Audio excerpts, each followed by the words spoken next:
नमस्कार, आप देख रहे हैं ब्रेकिंग बिहार। हमारे साथ बीजेपी नेता प्रोफेसर डॉक्टर नवल किशोर यादव। इनसे जानेंगे जिस प्रकार से लगातार बातें चल रही है महागठबंधन के नेताओं की, विपक्षी दलों के, देश के विपक्षी दलों के नेताओं की जो मीटिंग होने वाली है कल को लेकर के, और मुख्यमंत्री नीतीश कुमार की तबीयत खराब। तमिलनाडु भी नहीं गए, हालांकि तेजस्वी यादव गए, तेजस्वी यादव का लौट के भी आ गए। लेकिन सबसे बड़ी खबर है कि कल देर रात लालू प्रसाद यादव मुख्यमंत्री नीतीश कुमार से मिलने के लिए गए। सवाल यह है कि क्या जिस दल के लिए, जिस गठबंधन के लिए, जिस विपक्षी एकता के मीटिंग के लिए लगातार मुख्यमंत्री नीतीश कुमार देश का भ्रमण कर रहे थे, वैसे में मुख्यमंत्री नीतीश कुमार ही इस बैठक में शामिल होंगे या नहीं? सर, सवाल ये उठता है। तबीयत खराब है तो कैसे कहा जाए? वह नीतीश जी का तबीयत खराब होता है तो कुछ न कुछ नया चीज़ बनता है।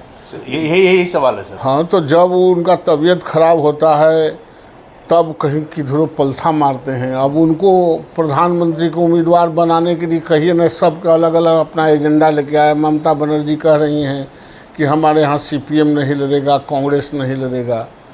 अखिलेश यादव कह रहे हैं कि मायावती नहीं रहेगी, कांग्रेस नहीं रहेगा। अरविंद केजरीवाल कह रहे हैं कि पंजाब और दिल्ली दो जगह कांग्रेस नहीं लड़ेगा। तो सबके अपने अपने, अरविंद केजरीवाल कह रहे हैं कि पहले जो ऑर्डिनेंस हुआ है, ऑर्डिनेंस पर हमको समर्थन चाहिए, उसके खिलाफ में। तो सबके अलग अलग राग, अलग अलग डफली है। और नीतीश जी के बात कोई करिए नहीं रहा है। इतना मेहनत कर रहे हैं बेचारे, घरे घरे घूम रहे हैं। हाँ, घरे घरे घूम रहे हैं, और घरे घरे घूमने के बाद भी कोई समझ नहीं रहा है, रिकॉग्नाइज नहीं कर रहा। 44 को MLA भी है, ऐसा नहीं है कि कमजोर है। 44 MLA प्रधानमंत्री बनने के लिए बहुत होता है। अब उसके बावजूद भी नीतीश जी पर अब कोई नोटिस नहीं ले रहा, तो तबीयत न खराब हो जाएगा। आपका नहीं तबीयत खराब होगा, घर में आमंत्रण दे के बुलाइएगा, खाना भी खाएगा, बैठेगा भी, आपका कोई बातें नहीं करेगा, तो थोड़ा कष्ट तो होता है। तो वही कष्ट होगा। माना जाए कि 17 वाला जो इतिहास है फिर से दोहराया जाएगा। देखिए, ये सारे लोग जो यहाँ बैठक करने आए हैं, देश के सामने कोई एजेंडा पेश किए हैं कि हम बेहतर देश चलाएंगे, नरेंद्र मोदी जी से जो छूट गया है, हम देश को स्वर्ग में सीढ़ी लगा देंगे, दुनिया में स्वर्ग में सीढ़ी लगा देंगे। ऐसा कोई एजेंडा तो उनके पास एक एजेंडा है कि सारे चोरों को जो ED और CBI छापामारी करके पकड़ रही है, उससे बचने के लिए एकत्रित हो रहे हैं। उनका तो कहना है कि बीजेपी की प्रताड़ना से बचने के लिए हम लोग हो रहे हैं। बीजेपी क्या प्रताड़ना कर? बीजेपी क्या कहती है कि आप पैसा चोराइए, घर में रख ले रहिए। छापामारी नहीं, छापामारी नहीं। तो ED CBI ये सब बना है क्या? बांसुरी बजाने के लिए? कि ये इसका काम ही है सिस्टम में छापामारी करने के लिए। जो नाजायज संपत्ति कमाया है, जो नाजायज धन एकत्रित किया है, उसी के जांच के लिए ने सिस्टम बना। लेकिन विपक्ष तो कह रहा है सर कि ये ED CBI income tax BJP का तोता है। पहले कांग्रेस के तोता था। कांग्रेस है ना, जो जब देश आज़ाद हुआ तब यह बना, या नरेंद्र मोदी जी ने गठन कर दिया इसको? नहीं, पहले से था। तो पहले से ये काम कर रहा था तो नहीं बुझा रहा था? पहले से नीतीश जी और ये सब मिल के जेल भेजवाए थे लालू जी को, इतना दिन जेल रहे, किडनी भी खराब हो गया तो नहीं बुझा रहा था? वही लोग साथ में, आज वही लोग साथ में हैं। जो राहुल गांधी ने ऑर्डिनेंस की कॉपी फाड़ी थी, जिसके कारण लालू जी को सजा हुआ, चुनाव लड़ने से वंचित हो गए, उसी काम में राहुल गांधी फंस गए तो छाती पीटने लगे सारे कांग्रेसी। ये क्या हो गया, ये क्या हो गया? अरे कुआं खोदे हो समतल जगह पर और अंधेरा हो जाएगा तो कुआं में हम ही खाली गिरेंगे, कोई खोदने वाला भी गिर सकता है।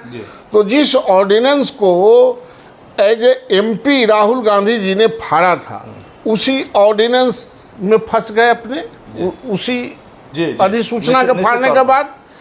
और जिस तरह से लालू यादव जी को इन लोगों ने जेल में भेजवाया, नीतीश जी लोग, आज वही सब पर ED CBI छापेमारी कर रहा है तो ये लोग छाती पीट रहे हैं। अरे उसका तो काम ही यही है, आप देश के सिस्टम के लिए, आप देश के बेहतरी के लिए, देश के 140 करोड़ जनता के लिए बेहतरी के लिए आप क्या लाए हैं एजेंडा? लेकिन सर, केजरीवाल के मामले में तो जब कोर्ट ने आदेश दे दिया, उसको भी आप लोगों ने अध्यादेश ला करके पलट दिया। उनका कहना है कि अब राज्यपाल के माध्यम से ही शासन होगा।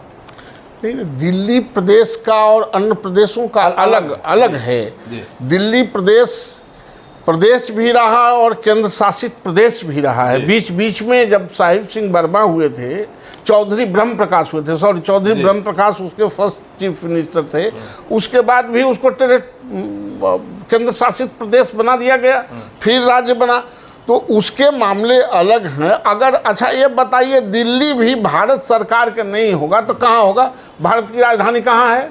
दिल्ली है सवाल। तो आप दिल्ली को कोई सरजमी नहीं दीजिएगा, वो सरजमी मिल जाए वहाँ के प्रदेश के जो मुख्यमंत्री हैं उनको, लॉ एंड ऑर्डर मिल जाए, सब कुछ मिल जाए, तो भारत के पास क्या रहेगा? जो भारत को कहते हैं भारत की राजधानी दिल्ली है, तो कौन जगह में रहेगा? पटना प्लेटफॉर्म, दिल्ली प्लेटफॉर्म रहेगा जी।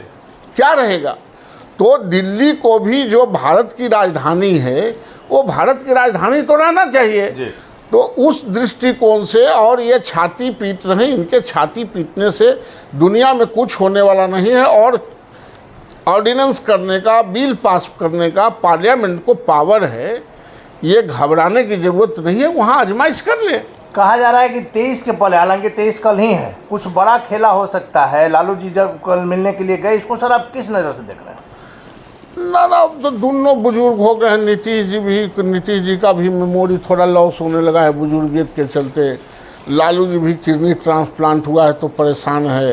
रामा दोनों अपना बीमारी आदमी मिल रहे होंगे, कुछ सोच रहे होंगे कि इन लोगों को नीतीश जी कह के आए थे कि हम प्रधानमंत्री बनेंगे, अब बेटा को मुख्यमंत्री बना देंगे।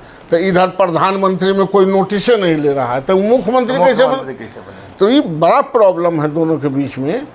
और उनको 3-4 गो एमएलए ही घटता है, लालू जी को 4-5 गो एमएलए न घटता है। तो 4-5 गो एमएलए घटता है तो नीतीश जी इससे भी घबराए होंगे, अगर प्रधानमंत्री नहीं बने तो ढकेल के कहियो लालू जी बैठ जाएंगे, यह भी भय है। ये सांप नेवला की दोस्ती है। जिससे सांप और नेवला जब बाढ़ आता है तो बड़े बड़े वृक्षों के दरगत पर दोनों एक ही साथ बैठे रहते हैं जी, और दोनों एक दूसरे पर अटैक नहीं करते हैं। तो इसका मतलब ये नहीं कि दोनों दोस्ती कर लिया है, मतलब है कि दोनों के जान खतरे में है, सांप का भी और नेवला का। कल आरजेडी के प्रदेश अध्यक्ष जगदम्बा बाबू से हमारी बात हो रही थी, उनका कहना है कि 23 तारीख की मीटिंग के बाद बीजेपी मुक्त भारत का अभियान शुरू हो जाएगा और यह नजर आएगा कल में पटना की धरती से, बिहार की धरती से शंखनाद होगा। ये तो कांग्रेस मुक्त, वो लोग भाजपा मुक्त के नाम लेते हैं, लेकिन वो बनाना तो चाहते हैं ये लोग कांग्रेस मुक्त। अच्छा, अब कांग्रेस वेस्ट बंगाल में चुनाव नहीं लड़ेगी, उत्तर प्रदेश में चुनाव नहीं लड़ेगी, दिल्ली में चुनाव नहीं लड़ेगी, तो पंजाब में चुनाव नहीं लड़ेगी। तो जो क्षेत्रीय पार्टी हैं वो अलग अलग टारगेट करते हैं, तो कांग्रेस मुक्त न हो जाएगा जी। तो वो कांग्रेस मुक्त बनाने के लिए चले हैं, वो भाजपा मुक्त तो इन लोगों से हो ही नहीं सकता है। लेकिन सर, मांझी जी के प्रकरण में यह बातें सामने आ रही है कि सारा स्क्रिप्टिंग बीजेपी का था, जिस प्रकार से निकले, और मुख्यमंत्री जी ने भी कुछ कहा नहीं। क्या इसके पीछे बीजेपी के हाथ से होने से? बीजेपी का कोई हाथ, बीजेपी किधरों हाथ पांव मारता ही नहीं है, वो जनता पर कल सर जाके मांझी जी देश के गृह मंत्री से मिले, आपके राष्ट्रीय अध्यक्ष से मिले, सारा तय हो गया, क्या उनको मिलेगा नहीं मिलेगा? अच्छा, तो वो गृह मंत्री हैं और हमारे यहाँ कोई जाएगा? देखिए, भारतीय जनता पार्टी समंदर है जी, और समंदर के कोई किनारा नहीं होते हैं, नदियों के किनारा होते हैं। तो समंदर में तो कोई जाके गोता लगाएगा। लोकतांत्रिक पार्टी है भारतीय जनता पार्टी, विचारों की पार्टी, उसमें रोका नहीं जा सकता है। इसलिए जीतन राम मांझी का और लोग भी जाएंगे तो और लोग भी बात कर सकते हैं। लेकिन आपने समंदर कहा सर, समंदर में एक खाली बोतल भी बिना समंदर की इच्छा के नहीं तैर सकता है, बड़ा से बड़ा जहाज भी तैर सकता है, जब मन आएगा समंदर का उसको डुबो देगा। तो भारतीय जनता पार्टी वही समंदर है? नहीं, समंदर डुबाता नहीं, कभी कभी लहर आता है, आपका गलत। जब चाहेगा किनारे फेंक देगा ना सर। तो टेक्निकल आप ड्राइव नहीं कीजिएगा समंदर में तो किनारा हो ही सकता है, कहीं किनारा हो सकते हैं। वो उसके लिए बड़े बड़े जहाज भी चलते हैं समंदर में। दुनिया के जो बड़े बड़े सबसे बड़े जहाज हैं वो समंदर में बड़ा माध्यम है, और आप बड़ा जहाज को ले जाके इंजन बंद कर दीजिए तो वो तो स्वाभाविक है। लेकिन सर, एक और बात सामने आ रही है, लगातार बीजेपी के नेता, आप हो या और भी कोई नेता, शाहनवाज हुसैन हो, महागठबंधन की जो बैठक होने वाली है, विपक्ष के तमाम नेताओं का, देश भर के तमाम नेताओं का, गैर भाजपा जो नेता लोग हैं, आप लोग कभी सीरियस नहीं लेते हैं? इसका मतलब कि आप लोग को कोई डर, कोई भय नहीं, आप लोग जान रहे हैं कि विपक्ष जो है वो बिखर जाएगा? देखिए, विपक्ष है ही नहीं। विपक्ष के कुछ नेताओं को मिल लेने से मतदाता नहीं मिलते। मतदाता भारतीय जनता पार्टी के साथ और नरेंद्र मोदी जी के साथ है, तो इनके 5-10 आदमी के मुड़ी मिला लेने से कोई परिवर्तन नहीं होने वाला है। हम लोग, अच्छा, इसके पहले भी तो सब अखिलेश यादव, मायावती, कांग्रेस सब लड़े थे ना साथ में, तो कोई के 1 गो आया, कोई के 4 गो आया जी। मैक्सिमम सीटों पर भारतीय जनता पार्टी जीती। तो ये आजमाइश तो सब दिन होते रहा है, करते रहे हैं। अच्छा, जो लोग आज एकत्रित होकर एक जगह बैठ रहे हैं, ये कभी हमारे साथ चुनाव लड़ रहे थे? इन्हीं के साथ, ये सब साथी ही थे, आपस में ही लोग, आप ही वापस में ही था। और वापस में ही इन लोगों को अपना अपना एग्जिस्टेंस की लड़ाई है, अपना अपना एजेंडा है। देश के लिए कोई तो एजेंडा है नहीं। क्या कहेंगे देश के लिए कि नरेंद्र मोदी तमाम चोरों को पकड़ रहे हैं ईडी के माध्यम से और सीबीआई के माध्यम से, तो ये उसके डर से एकत्रित हो गए। देश के 40 सीट जो बिहार में है सर, सिर्फ बिहार के भी हम बात करें, ललन सिंह का दावा है कि इसमें आप लोग को 0 पर आउट करेंगे। ललन सिंह अपने चुनाव जीत के आ जाएं तो बड़ी होगी, क्योंकि देश के गृह मंत्री की निगाह तिरछा हो गई मुंगेर पर। 40 में 40 सीट भारतीय जनता पार्टी और एलआई उसकी जीतेगी। चलिए, आखिरी सवाल है सर कि मुख्यमंत्री नीतीश कुमार की हर बातों के पीछे कोई ना कोई वजह होता है। पहले चुनाव कराने की उन्होंने बात कही, क्या फिर से एनडीए के शीर्ष नेतृत्व से उनकी बात हो रही है, या फिर से समीकरण देखने को मिल सकता है बिहार की राजनीति में, देश की राजनीति में एक बड़ा भूचाल आ सकता है कि मुख्यमंत्री नीतीश कुमार एक बार फिर से एनडीए के साथ? देखिए, नीतीश कुमार के बारे में प्रेडिक्ट करना वैसा ही खतरनाक बात है जहां 10-20 गो बेंग को रख के एक जगह भाषण देना खतरनाक बात है। वो बेंग बैठ नहीं सकता है, उछलते कूदने वाले लोग हैं, अनप्रिडिक्टेड लोग हैं। ये कभी भी कुछ भी कर सकते हैं। और ये आए थे एक्चुअली प्रधानमंत्री बनने के लिए। अब प्रधानमंत्री में कोई नामे नहीं ले रहा है। बदमाशी देखिए, इस सबको बुला रहे हैं, यहाँ रोड को भी पेंट कराए हैं दिखाने के लिए। अब कोई प्रधानमंत्री में नाम नहीं ले रहा है, तो बदमाशी तो उन लोगों का ना है। उन लोगों से पूछिए कि आखिर आप लोग नीतीश जी को प्रधानमंत्री क्यों नहीं बना रहे हैं। अब इनका छोड़ के बाकी सब प्रधानमंत्री का उम्मीदवार है। 5-10 आदमी तो प्रधानमंत्री का उम्मीदवार है, तब उसमें पीछे 100 बीमार है।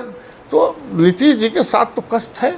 लेकिन आपने सर सवाल का मेरे जवाब नहीं दिया। क्या संभावनाएं बन रही हैं मुख्यमंत्री जी का फिर से एनडीए के साथ वापस आने? नहीं, एनडीए में तो उनके लिए दरवाज़ा बंद है। अब कल क्या होता है, कल की बात। तो आप संभावनाओं से इनकार नहीं कर रहे हैं? नहीं, राजनीति में संभावना कुछ भी हो सकता है, लेकिन वैसे हमारी पार्टी उनके लिए दरवाज़ा बंद कर लिया, चूँकि उनके जनाधार खत्म हो गए हैं। और कोई लांछनीय व्यक्ति को लाके भारतीय जनता पार्टी अपने पर लांछना नहीं लेना चाहेगी।